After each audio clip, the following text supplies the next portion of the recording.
लोक धुरंधरवर या सिनेमावर चर्चा करतात, त्यातल्या एकंदरीत वातावरणावर चर्चा करतायत. मग मुंबईत रेहमान डकेत कोण आहे किंवा धुरंधर कोण आहे. आपण दोघे या राज्याच्या राजकारणातले धुरंधर आहात. पाब्लो एस्कोबार पण शोधला पाहिजे. हा, शोधला पाहिजे. मी तुम्हाला तेच सांगतोय की आज मुंबई, ठाणे, नाशिक सारख्या शहरामध्ये अंमली पदार्थ म्हणजे ड्रग्स, विविध प्रकारचं ड्रग्स सहज उपलब्ध आहे. ठाण्यामध्ये परवा 5.5 कोटीचं मॅड्रेक्स पकडलं ठाण्यात. साताऱ्यामध्ये ड्रगची फॅक्टरी डेप्युटी CMच्या दारात पकडली. मुंबईमध्ये काल 2.25 कोटीचं ड्रग्स पकडलं.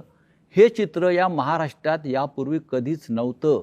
आणि हे सगळं ड्रग्स गुजरातच्या मार्गे, मुंद्रा पोर्ट जे अडाणींचं आहे, हे चित्र तुम्हाला महानगरपालिका आहेत, प्रत्येक ठिकाणी महानगरपालिका आहे, हे चित्र गंभीर नाही का? ह्या सगळ्या गोष्टींच्या महानगरपालिकांशी संबंध काही नाही. पहिली एक गोष्ट लक्षात घेतली पाहिजे आपण.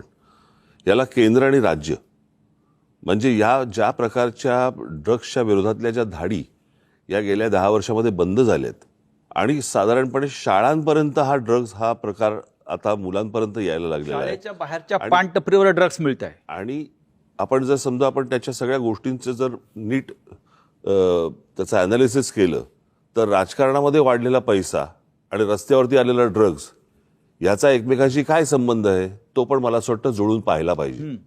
कारण एवढा राजकारणामध्ये ज्या प्रकारच्या निवडणुकांवरचा खर्च आणि सगळ्याच गोष्टी ज्या प्रकारे होत आहेत आणि ज्या प्रकारे ड्रग्ज रस्त्यावरती येतात आणि त्याच्यावरती कोण हे व्यवहार करतं ह्याच्यावरती कुठच्याही प्रकारच्या धाडी किंवा त्याच्यावरती कुठचीही बंधनं येत नाही आहेत, हे काय आहे हे मला असं वाटतं केंद्र आणि राज्य सरकारला विचारणं गरजेचं आहे.